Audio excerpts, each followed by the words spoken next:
Welcome. You are here with Dr. Nilda Perez with Business Foresight, creating strategies towards your extraordinary future. Hello, and welcome to the Dr. Nilda Show. We are back again with another awesome guest. I'm excited about the person that we have today because today we're going to be talking about money. This is a subject that's very important to everyone, whether you have your own business or you're whether you have your own business or you're, even working a job, you really want to know how to use money. So I'm here with my co-host, Rachel Calderon. Say hello, Rachel. Hello, how are you? Okay. So let me tell you about my guest. My guest today is Ronnie Vincenty. He's a former U.S. Marine and a vet for 8 years. He is a senior network engineer with Citrix, Cisco, Microsoft certified. He runs IT infrastructures for $80 million healthcare company for the last 10 years. After many years of struggling with understanding money and how it worked for him and making a lot of mistakes with his own money, he took to this journey. And this journey was, how can he best learn money, how it works, how it operates, how to actually keep it. And so this journey brought him to this actualization that you can actually manipulate money. You have to respect it, but you also have to manipulate it to work for you. So now he teaches how to have a healthy relationship with money, how to respect it, how to manipulate it, how to have it work for you, making him a money strategist. Ronnie is also married for 27 years to his childhood sweetheart. They've been friends for 34 years, and he is also a marriage coach, and actually he and his wife are marriage coaches, and he is an approved foster parent. You wonder, what does he do with his free time? Or does he have any? So welcome, Ronnie. How are you? I'm doing great. Thank you very much. I am really excited to have you here. I have to tell you, the way that we met was through your mom. Through your mom bragging about how awesome her son is and all the things that you know and how brilliant you are. And I was like, okay, I need to meet this guy. And it was very interesting. Your trajectory, the direction that you've gone, what you've done with your life has been very, very interesting. And I thought, you know what, this is noteworthy. We need to interview him. So tell me about your initial journey with money and what actually took you on this journey. Okay. My initial journey with money was, like most people, was losing it. Was realizing that my parents and their parents before them, and like most of society, we're not taught what money is, how to handle money. So obviously you make a lot of mistakes. 46 years old now. I made a lot of mistakes when I was 20, 22, 25, 30. Right. And those mistakes that people make with money don't necessarily need to happen, but that goes with knowledge. We're not taught how to manipulate money, manage money. We're not told as children, or even as young adults, how to properly manage money.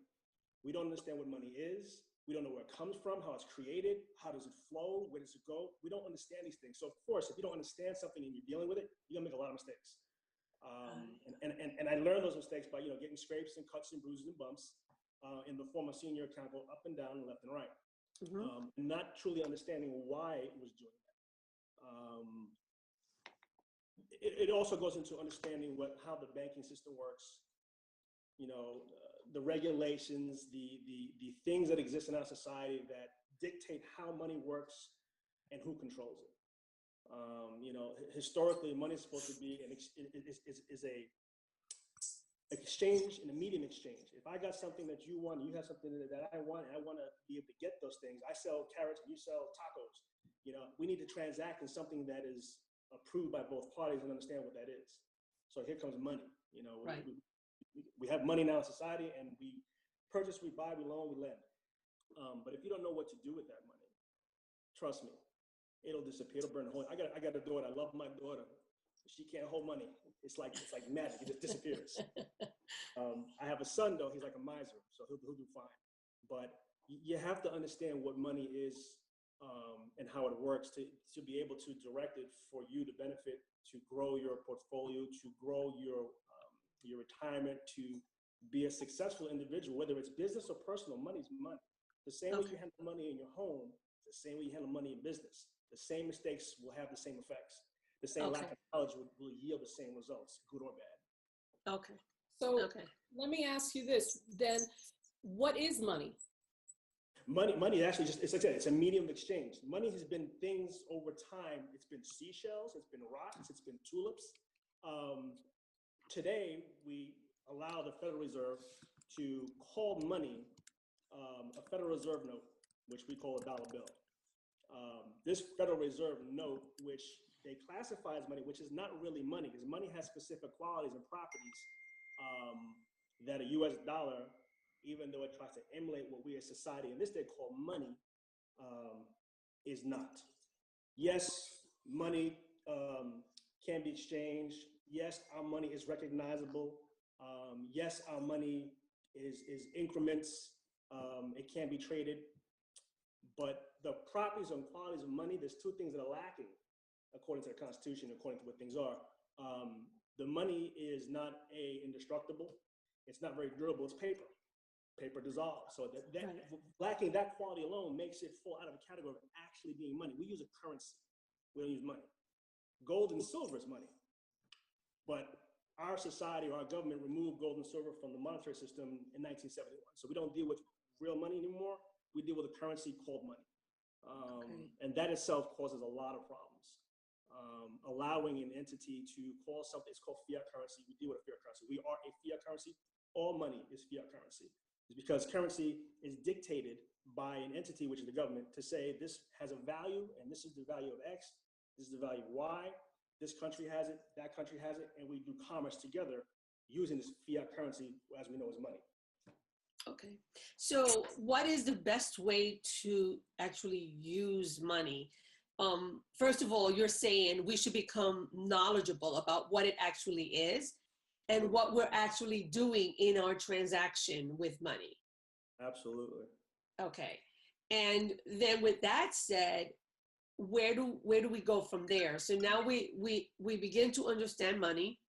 We have an idea of what it is and what that exchange means. How do we actually use it? What is the best way to use it? Right. Well, we all have to buy and sell, but. Right. Yeah. I mean, we're taught, I mean, the best way obviously to grow your money is, you'll hear people say things like, you got to be in the market, you got to do this, you got to do that.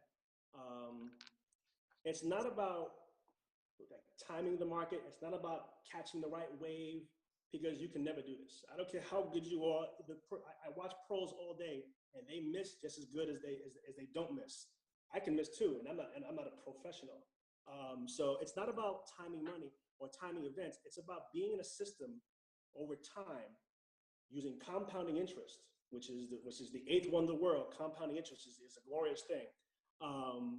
Over time, being in the market through those ups and through those downs, which we all don't like, but the time you leave yourself in the market, you do better than coming out of the market. So like when you had a 2001 or 2005, 2008 crash in the market and the stock market fell and your value of your accounts fell, it was painful. But if you pulled your money out of the market, like I did, I made those same mistakes, you actually come up worse.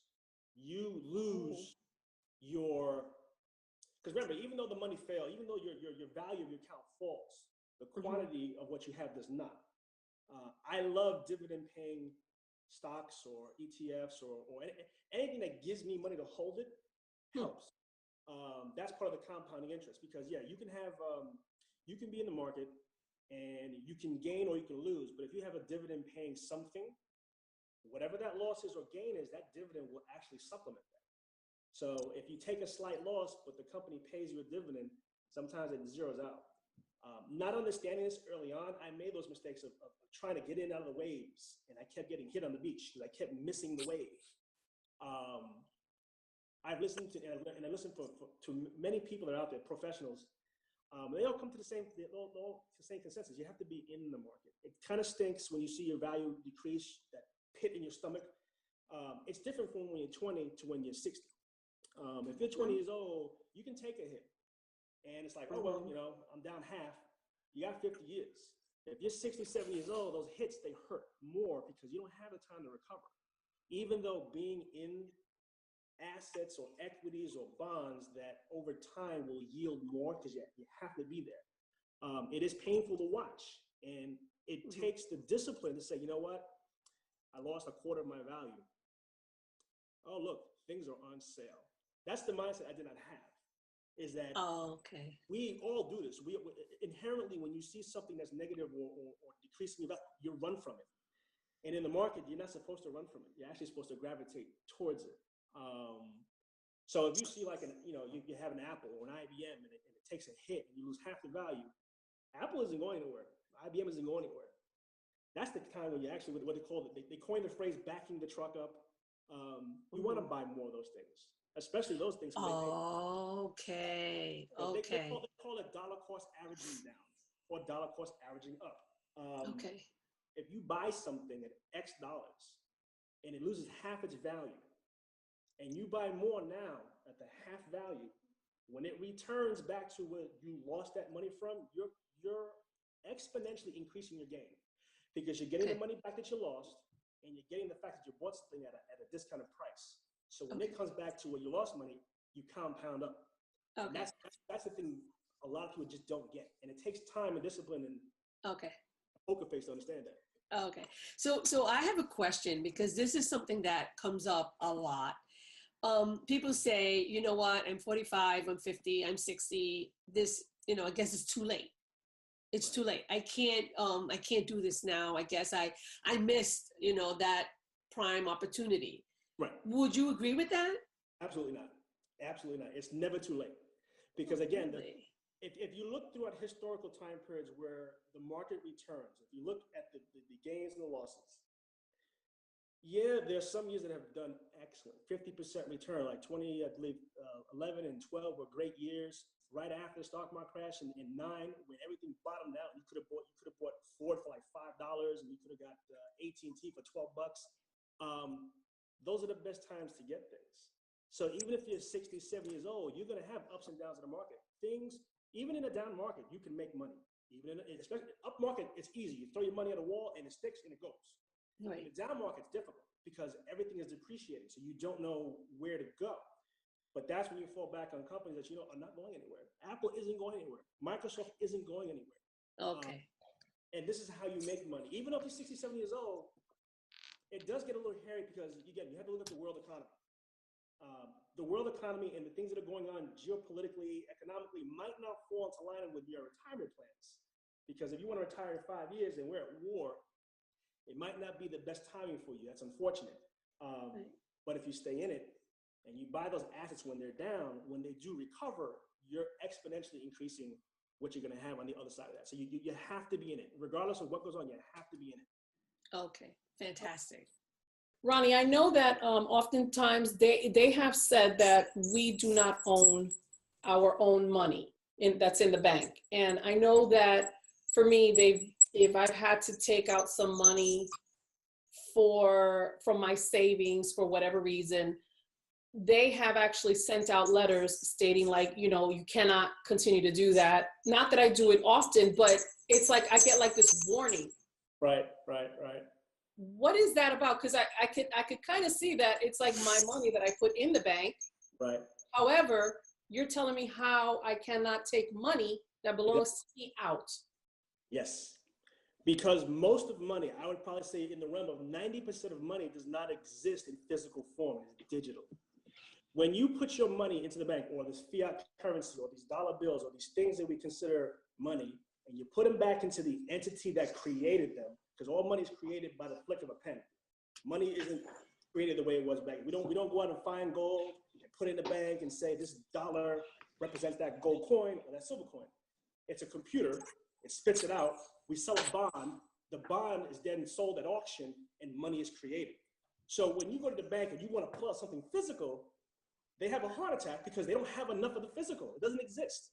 When you put your money in the bank, you become a tertiary party. You become a secured creditor. An unsecured creditor is what they're calling, because you don't own that money. Once you turn that physical thing back into the entity of the bank, it's theirs. If the bank went belly up, you would be third or fourth or fifth in line to get your money back. because you don't own that money. We use fractional reserve banking, which says the bank is allowed, imagine if you did this, you go to jail. The bank is allowed to do fractional reserve banking, which means they only have to have a certain money on hand, physically in the bank, on deposit. So if the bank is, you deposit $1 million in the bank, that same bank can now produce $1 million in loans. But the money you put in, if you try to get that $1 million back, I had a problem building a home, trying to pull out $35,000 to pay my broker, to pay my contractor. And I almost went to jail because I wanted my $35,000. And I wasn't leaving until I got my $35,000 to pay this man. I didn't understand money at that point. I didn't understand what was going on. Why are you telling me I can't get my money? You had no problem accepting when it was deposited via check.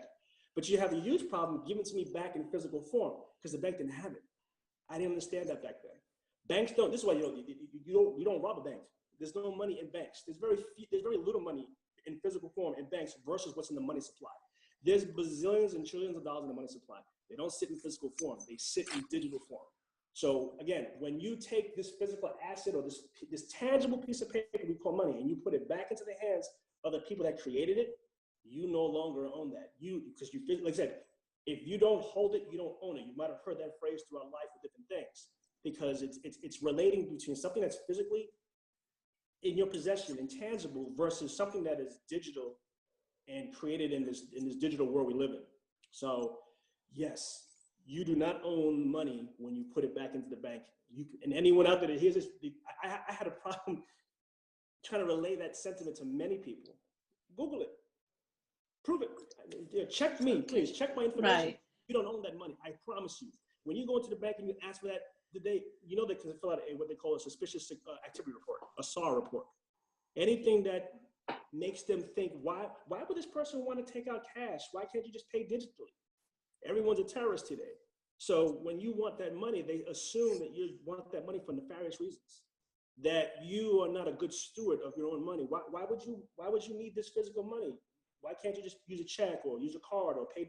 They don't understand that. And the problem is we have a generation that doesn't understand that either. So there's this big wealth knowledge, this big gap of knowledge that people don't get. And the biggest eye-opening thing for me was, what do you mean I don't own what I just gave you?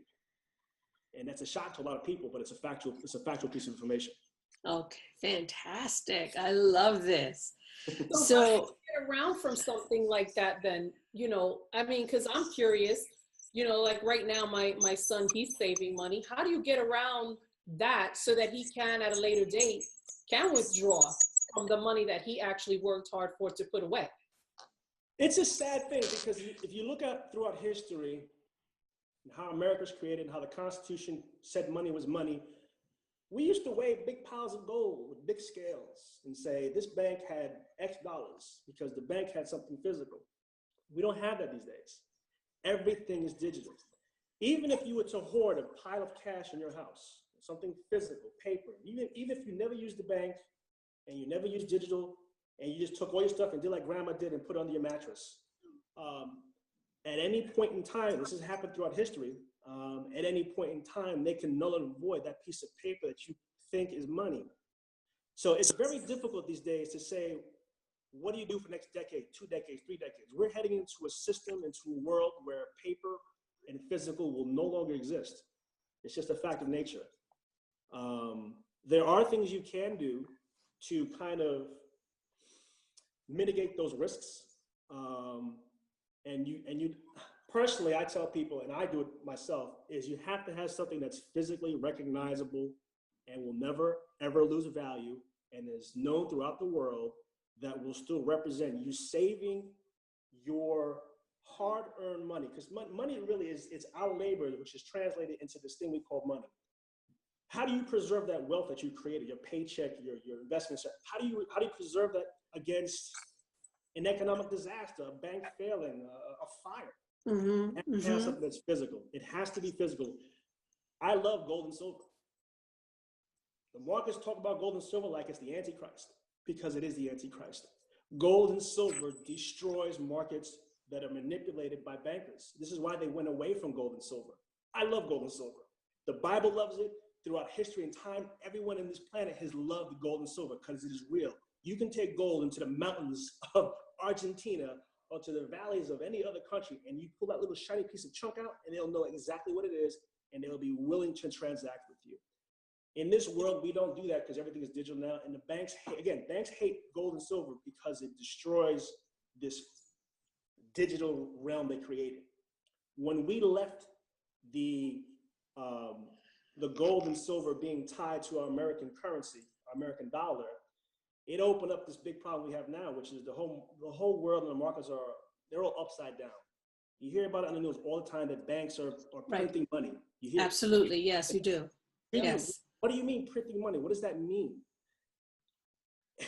It used to be something physical. Yes, we did physically print money. We still physically print these dollars now, but again, most money is digitally created. So when you remove the binding of that gold, which was tied to a specific amount of money or a dollar, or they used to call them silver notes and gold notes, when you remove that relationship, it allows the banking system to do whatever they want with money because there's no rules anymore. There's no check and balance. And gold and silver being tied to the monetary system before 1971, at least for America, was a check and a balance. You couldn't explode the debt. You couldn't spend money because you didn't have the gold to support it. We don't have that anymore.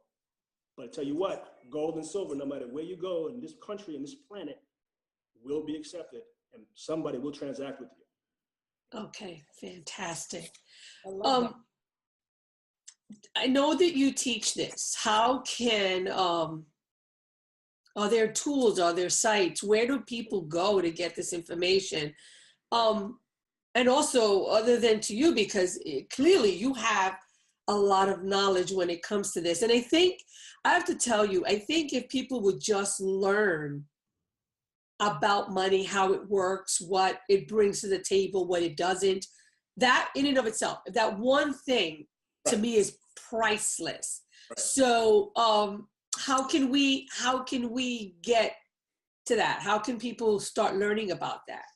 The great thing about now, in this world that we live in today, everything is so instantaneous at your fingertips. I didn't have Google when I was 19 years old. When I was in the Marine Corps, there was no, Wikipedia. There wasn't any robo-advisors. There wasn't any digital investing platforms. You had, these old tried and true. You had like Charles Schwab and Fidelity. There was nothing other than those things. And that knowledge was secret. It was hidden. It wasn't disseminated. There was no way to get that knowledge. There was no YouTube back then. Today, it's the exact opposite. There are dozens of sites. I actually pay for research for a couple of sites. And these guys are market experts. They've been doing this for decades. They've left the banking system. They started their own companies. They advise and they hold millions and billions of dollars in assets. They manage money for some of the wealthiest people in the country. And these guys started their own companies and their own research firms. And I subscribe to a lot of these research firms because I wanted information from everywhere. I wanted to know from left to right, up and down, so I can decide for myself what's real, what's right, and learn about everything fast forward. Two of the best sites that I currently use now is something called Motley Fool, and another one is called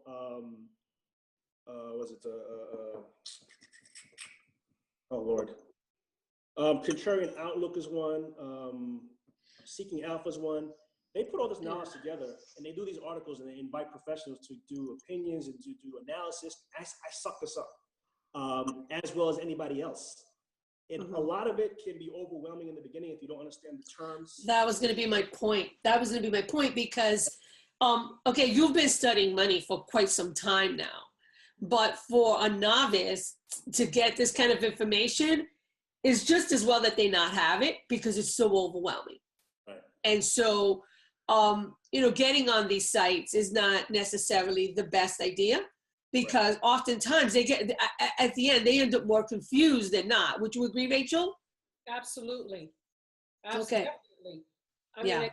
I think that they should, because at least they can begin to learn the terminology, but they'll be very confused at first. Well, a way to supplement that too is again, YouTube.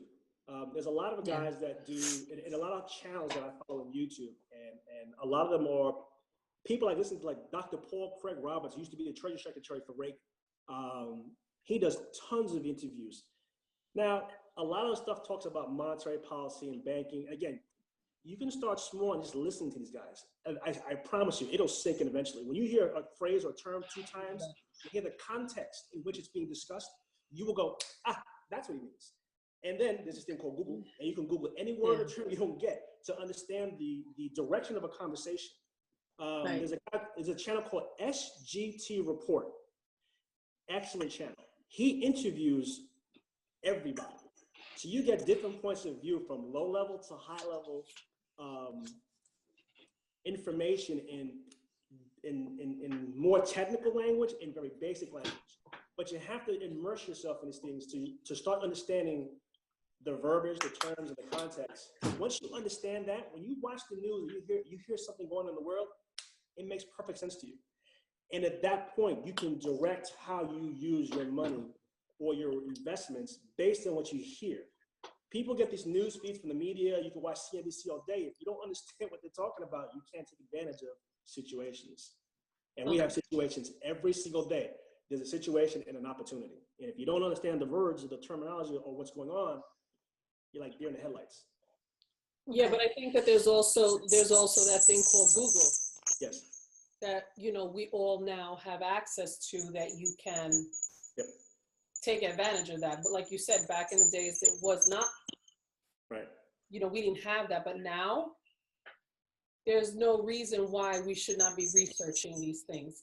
Oh, there's no excuse. I tell people all the time, if you can tell me the weight of Jay-Z's baby or the last outfit they bought or where they won or her birthday, but you can't tell me the interest rates you're earning on an investment, you have a problem. Because Jay-Z's baby is going to be okay. You might not be. So you need to. Exactly. Good point. Great point. Yeah. Yes. Jay-Z is making money, and Jay-Z, you know, he was a thug, but you know, he did his thing, and he had people manage his money for him. Right. And now he's a billionaire. So you know, I'm right. Not all these superfluous, stupid little things going on that the media uses to distract our attention. I go to bed every night, 3 or 4 o'clock in the morning, every night, because my brain doesn't turn off, because I'm reading and watching and listening and learning and planning and projecting. That's what I do. My wife tells me I'm crazy. I don't sleep. It doesn't. If I have a question in my mind about something, I can't go to bed, and I find myself 3 or 4 o'clock in the morning going, "You got to go to sleep." I get that. I totally get that. I have to absorb it. I have to get it, because my brain won't turn off if I don't get that answer. Okay. I am an innovator, and what I do is foresight, and I'm always looking for future projections or whatever. I want to ask you a question. It's probably a little bizarre, but I think you would understand it. And the question is, where do you see this economy going, given that they want to make it a one world economy? Okay, there's another part of me that you don't know. I'm a big conspiracy theorist. I love a good conspiracy. Okay. This is biblical. Like, this is totally biblical. But it absolutely is. Okay. So, I don't want to get on that platform too much, but I will say okay. this. Just a couple of seconds on this. Okay. Definitely. I mean, you talk about this one world, new world economy. You know, right. One world. Right. You want to buy whether you accept the mark of the beast, yada yada yada. People think that this literal translation of having a chip in your hand, or that's what's going to come. I don't have to worry because that's not here yet. Wrong, folks. Because if you have one of these in your hand, you already have a chip in your hand, and it's with you every day. I do everything on this device. Everything. Yes. And the sad thing about it is people don't realize we're here. Exactly. We are here. PayPal, absolutely. Venmo, you name it. We're here. Right. Digital can't buy or process. It's already here. And the sad thing about it is, yes, it was in the Bible a long time ago, and people refer to it like it's not actually happening. But in this last 2 decades, to see where we were to where we are right now, if you still don't see that this is that was in that book is actually manifested, I don't know what to tell you, because it's literal. It's here. In a decade, I don't see much of anything physical being here, and it scares me. It scares me. That's why I cling to my gold and silver, because I don't care what happens, I still have my gold and silver. But this digital one world order, it's if you look at what goes on in the world, it's there every single day. We all have Federal Reserve banks in every country. Right. That wasn't an accident. That was a plan that they did 300 years ago. You know, read about Mr. Rothschild and how he taught his children how to share and lend money to corporations. That's where we are today. That seed grew, and this is where we are right now. We are sad. This one world economy it's here. It's here. It's here. It's here. It's scary, but okay. I think as much knowledge about it is about the best thing you can do is understand what you're looking at. Because can't stop it. I mean, it's biblical. Can't stop it, and it's manifested. It's already here. So and understanding money in terms of biblical principles also, because at the core, that's what it is. I mean, God has always talked about money. From Genesis to Revelation, it's always been a topic because it is how the world runs. Yep. So no matter what money looks like, it is how the world runs. So that's I love your answer. Thank you very much. I thought I'd throw you off there, but that was good. You were on point. I love it. I love this stuff. Yeah, I love it. Yeah. So what services, and this is the last question, what services should we be using? What brokers, what versus self-driven? What should we be using? I like using everything that comes out to get my own personal point of view on how things work. And the best things that I've used for myself and for my family, because I've tried them, I like them, they work well. I've used all the brokers from Fidelity, Schwab, Cap One. I've used them all, Ameritrade, and I have a mix. I do computers. My job is to provide fault tolerance, to maintain something to stay up 24/7. That's my job. Disaster recovery is part of my job. It's the same thing with finances. You don't put all your eggs in one basket. You spread them across multiple providers and multiple types of companies. I use Schwab for a third of my portfolio. I like Schwab because it has the cheapest trading that you're going to get, $5. I love the tools they give you. They're free tools. You look like almost a market pro. They're absolutely free. I love the information. I love the guidance. I love the reports, and it's very easy to understand. For my retirement, I personally use Betterment. Betterment is a robo-advisor. I like them because they're very simple. They use what most of these robo-guys use. It's called Modern Portfolio Theory, MPT. It's an algorithm that was designed to say what to do with money when this happens here, move money there. It does it on the fly. I put money in, I set my allocation, my risk factor, and they break up my money based on my risk factor, and I don't worry about it no more. I love Roth IRAs. I do not like 401ks or mutual funds. If you got a mutual fund, that's great. I don't like the fees in mutual funds. They're too expensive. There's a caveat. If your company matches dollar for dollar, use whatever that is. I don't care if it's a mutual fund or if someone's giving you free money, take it. I use also a robo-advisor called Wealthfront. These are two very inexpensive, very cheap robo-advisors. They have two different algorithms, which is why I use two, because again, I like divide and conquer. So I like the algorithm for that they use for one, and I like the algorithm for Wealthfront because it's kind of different. The allocations are a little different. So I'm kind of doing some little fault-tolerant manipulation there. I've tried some new products, some very phone-based kind of utilities. There's a product called Robinhood. If you want to buy stocks and you want to learn and you want free, I love free, but I also do like results. Robinhood is a beautiful app. It doesn't cost a dime. You can buy and sell. It doesn't cost you a penny.